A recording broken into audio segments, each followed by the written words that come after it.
Hello everyone, my name is Mr. Cody. I'm a world history teacher at Archline International School. I'm here today with my good friend and colleague, Mr. Eddie. How are you?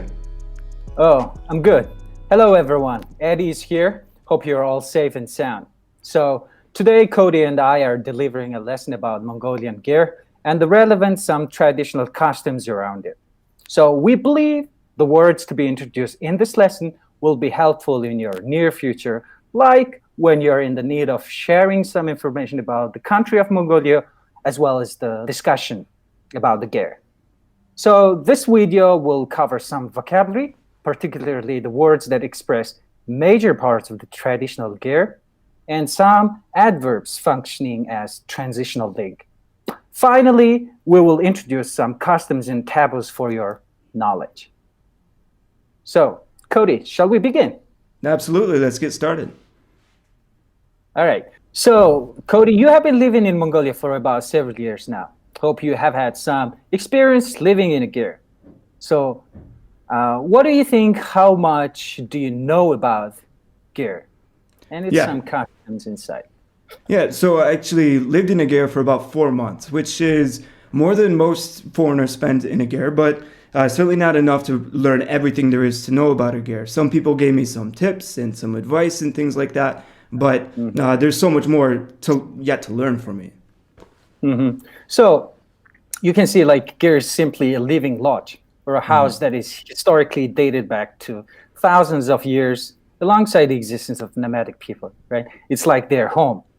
So if you closely take a look at the design of the Ger, the shapes and the size evolved from nomadic lifestyle that had to be easy to construct or dismantle and very light enough to carry on the road. And if you can see, it's Mongolia is like 4-season country, so Ger is considered like a temporary housing that should be warm in the harsh weather, while not to be quite burdened in the hot summer days. You see, like the first image here shows like crossed poles or sticks. We call it ort, right? So throughout the times, it's somehow changed the shapes, but maintaining its structure to be convenient for the nomadic people. So like there are several stages that the Ger had been through to find its modern look. Does it sound clear to you? Yeah, absolutely. And it looks pretty simple. So it hasn't changed very much over the last couple of thousand years, but it has changed. But it's maintained those initial needs and necessities that you mentioned.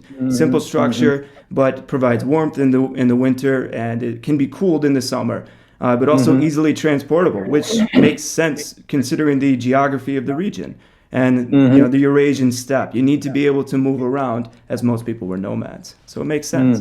But even though it looks simple, I'm sure there are a good number of parts that make up a Mongolian Ger. It's not just made up of a couple of ropes and a few twigs or something. So can you tell us more about what actually makes up the parts of a Ger? Definitely. I believe it would be quite easy to catch if we start with the major parts. Could be because there might be lots of different like additive parts that we can like include in the Ger construction, and hope these words will be also worth to learn for our audience. Okay, so I will use numbers to indicate which specific part is necessary for building up Ger.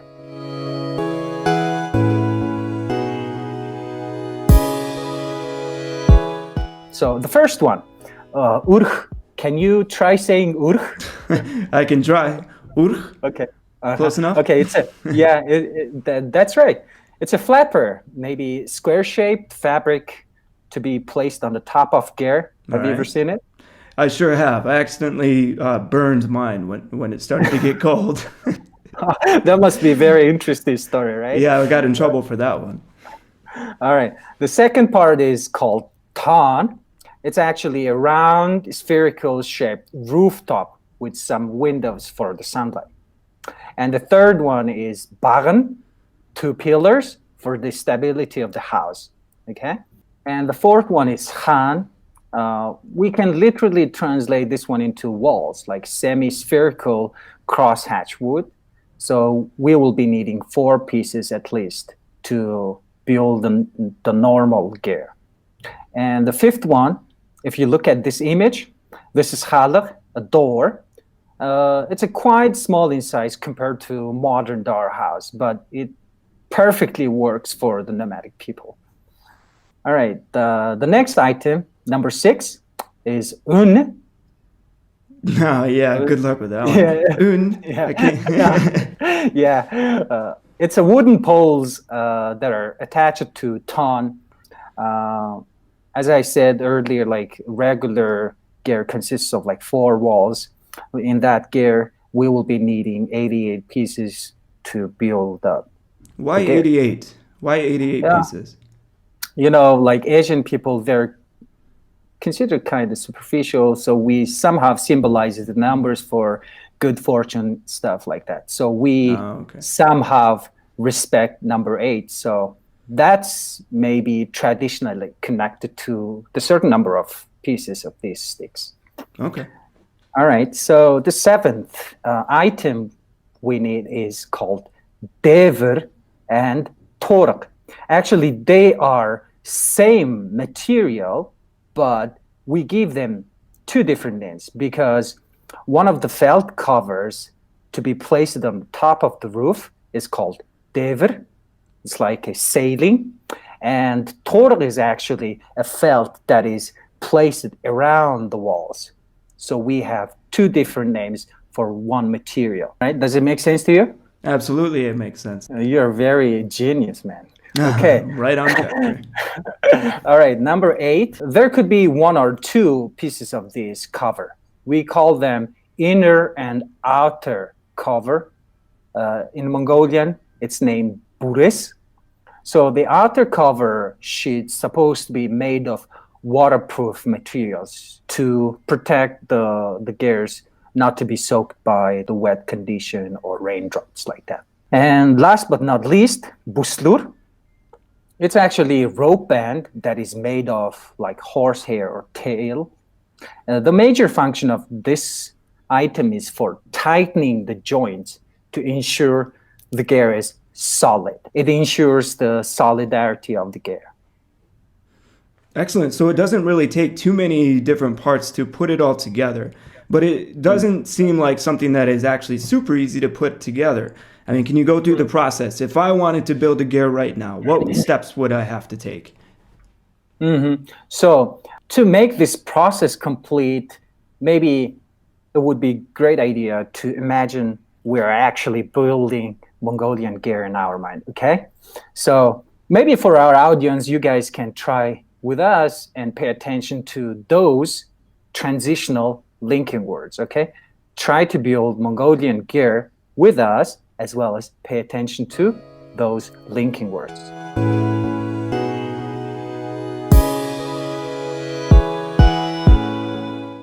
Okay, so first things first.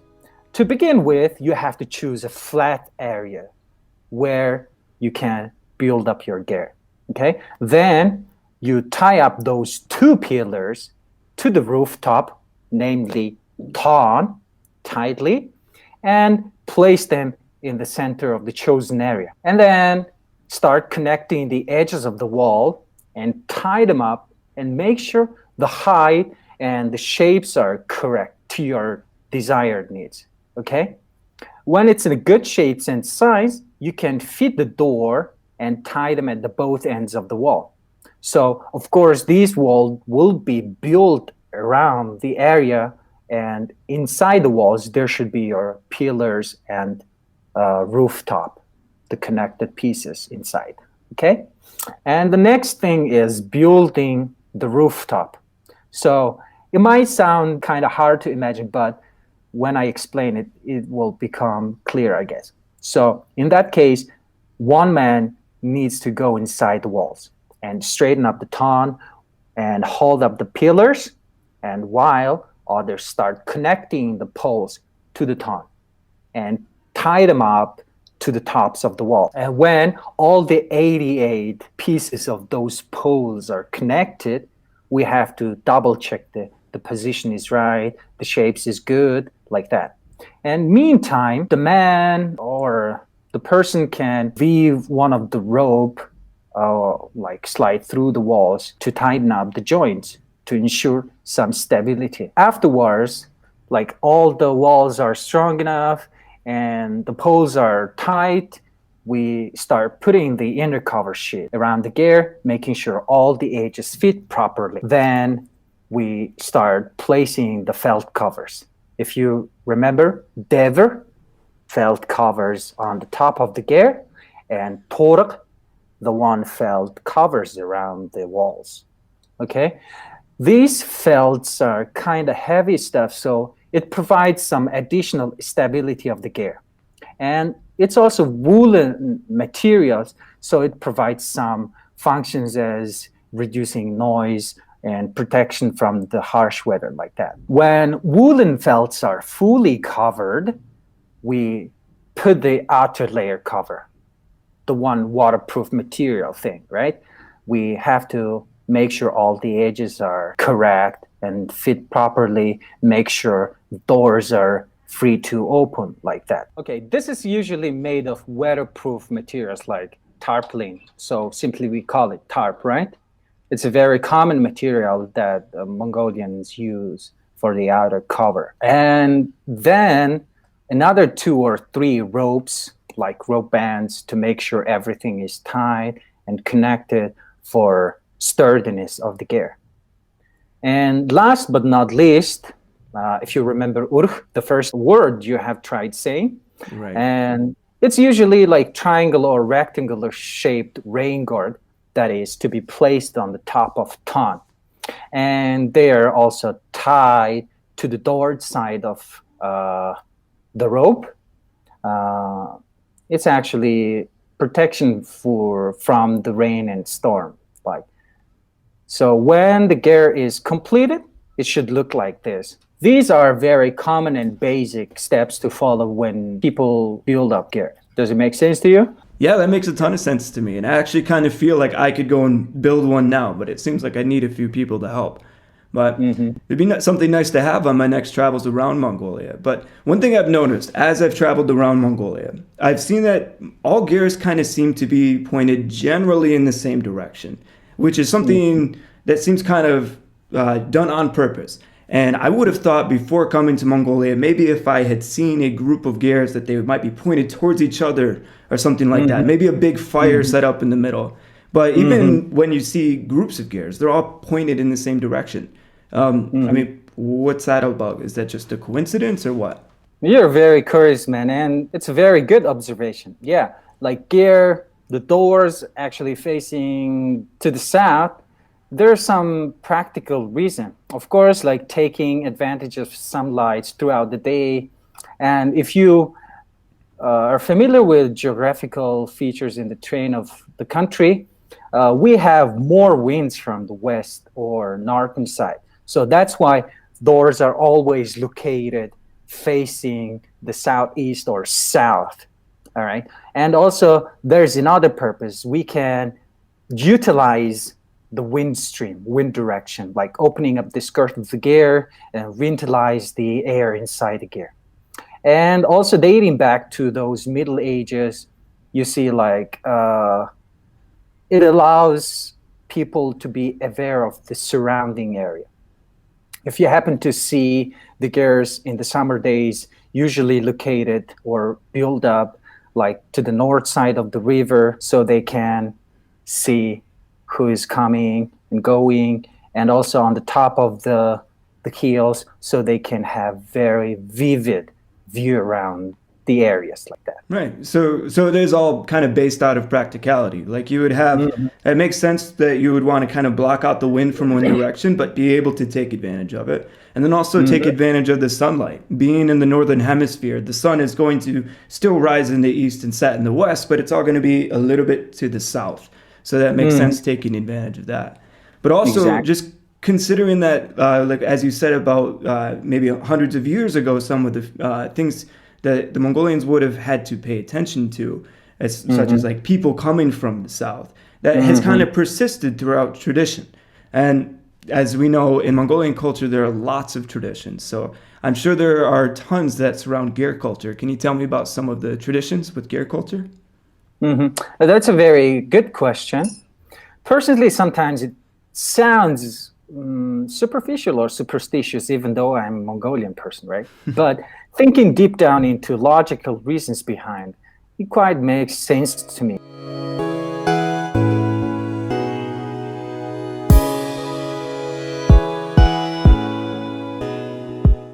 Let me try explaining some common customs followed inside the Ger. So if you look at the seat for the host of the family, it's always at the back, and which is literally considered as the most respected place. So the man of the house sits there. But practical reason, if you say, is that it is easy for the strangers or guests to identify who the owner of the house is, who the host is. So it helps them to avoid having miscommunication, all right? Not to show disrespect like unconsciously like that. So it helps them to be aware of who the man is. And also visitors, maybe if you happen to see like visitors come inside the Ger and wait at the threshold, or you can say doorstep, until the host welcomes them and directs a seat to sit, right? So generally guests are welcome to the west side of the Ger, which is considered also respected side of the house, but delaying them at the doorstep is also reasonable. Because, imagine there are a lot of people inside the Ger and having festival inside. If the Ger is packed, it might be very hard to find a seat. So host of the family observe where the most available seat for the guest to fully welcome them. So that's why visitors wait for the instruction from the host. But it's very hard to say it's an instruction, but from the host, they somehow wait where they can sit. So once people are seated, the hostess, the lady, will serve some drinks, either arg or tea, depending on the season. And then the guests and the host exchange snuff bottles. We call it hur, right? For official greetings. And it's not just saying like, hello, how are you? How's your summer? Like that. It is also another sign for the further discussion. It's kind of indication that the family fully welcomes the visitor and it's time to start the discussion. So the passing of the snuff bottles is actually one of my favorite and least favorite parts of the whole greeting aspect. For me personally, I'm always so nervous holding out this seemingly fragile thing and then passing it correctly. But it's also one of those very comforting and welcoming signs that when it's done, you feel like you're a part of everything that's going on. But also around Ger life, you have those nice hospitality traditions. But there's also those moments of that are like certain rules, like do's and don'ts and things. When I lived in a Ger, they said don't lean on the pillars in the middle. And all of the reasons they gave me seemed somewhat superstitious. But I was like, you know what? This probably comes from a very practical, reasonable reason. If I lean on it, maybe I'll pull my whole house down on top of me. And I know there are others. So can you tell me a little bit about some of the taboos or the do's and don'ts of life in a Ger?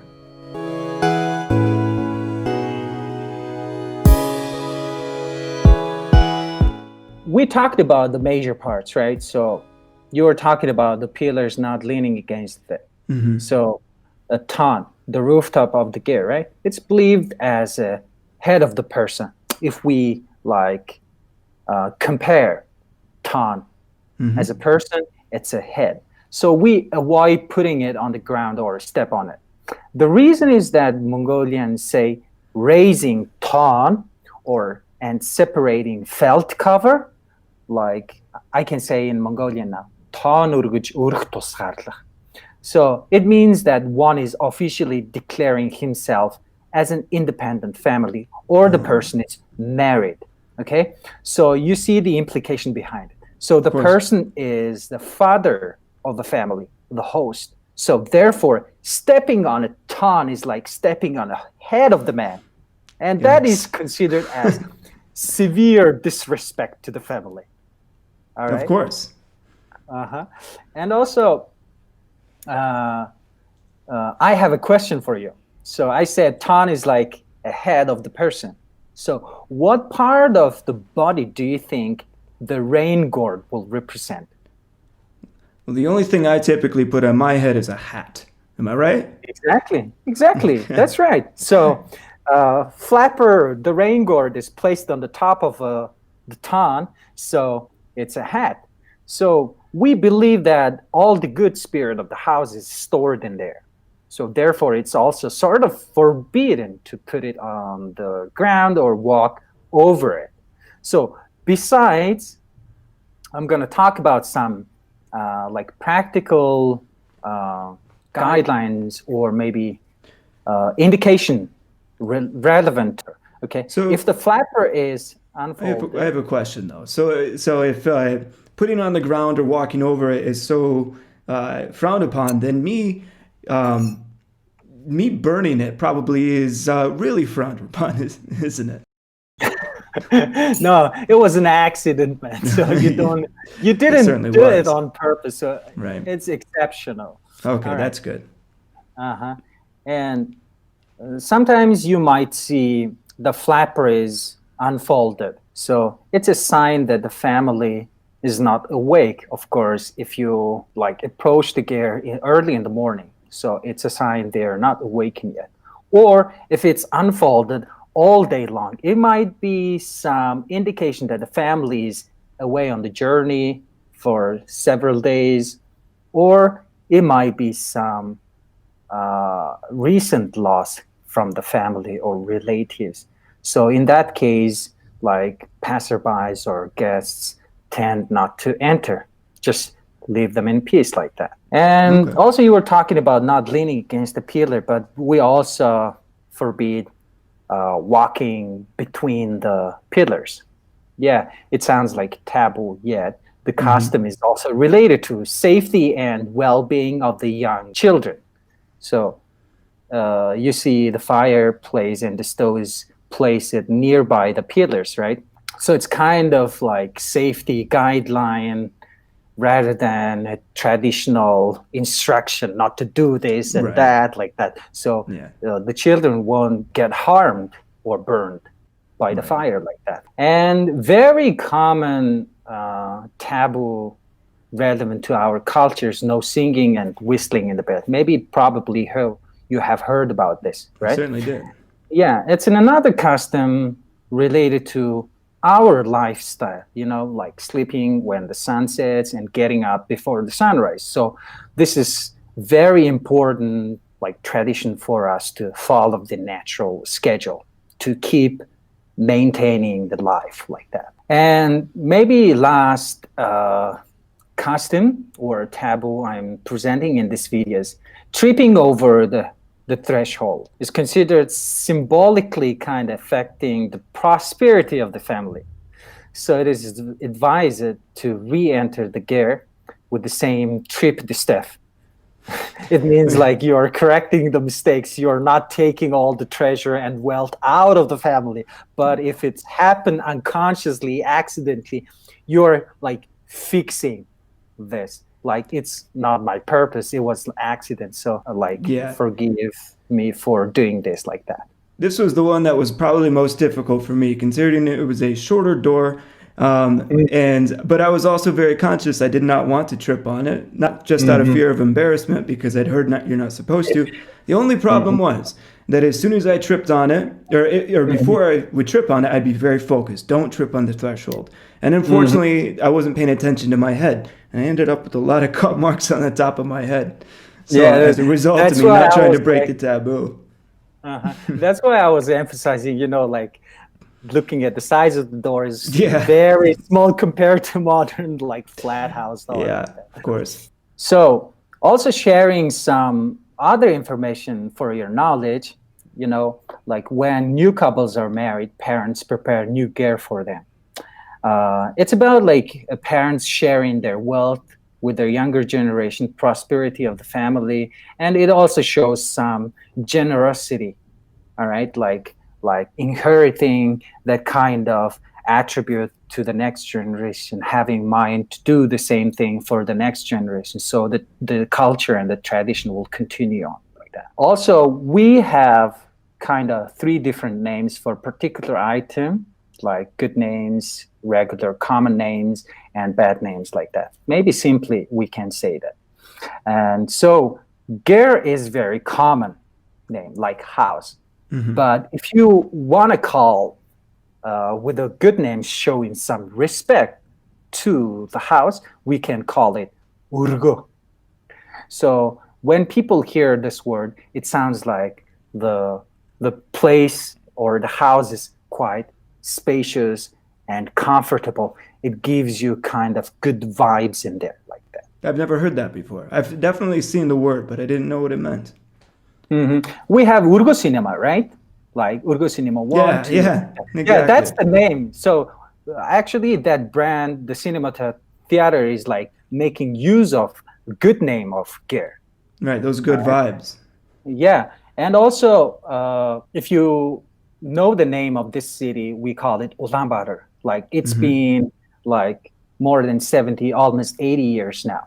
But before we call our capital Ulaanbaatar, it used to be called something related to Urgo, like Ihure, Dahure, Urgo, like that. I've definitely heard Hure before. Ihure. Yeah.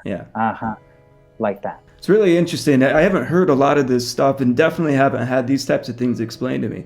I mean, I know I've learned a lot today from when we were talking about the history of the Ger and just how it's transformed over time, the different parts that make up a Ger, and the simple but somewhat difficult process of setting it up and taking it down.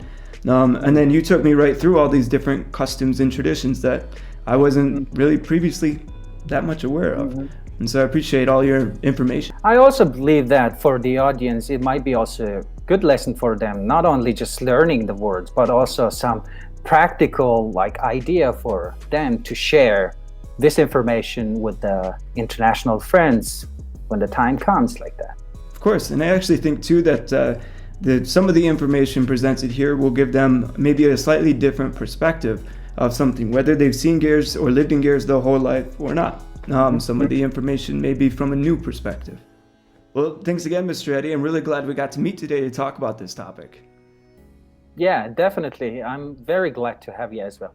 And hope this video was quite enjoyable to our audience and maybe they find it very useful for them as well. So thank you again. Bye.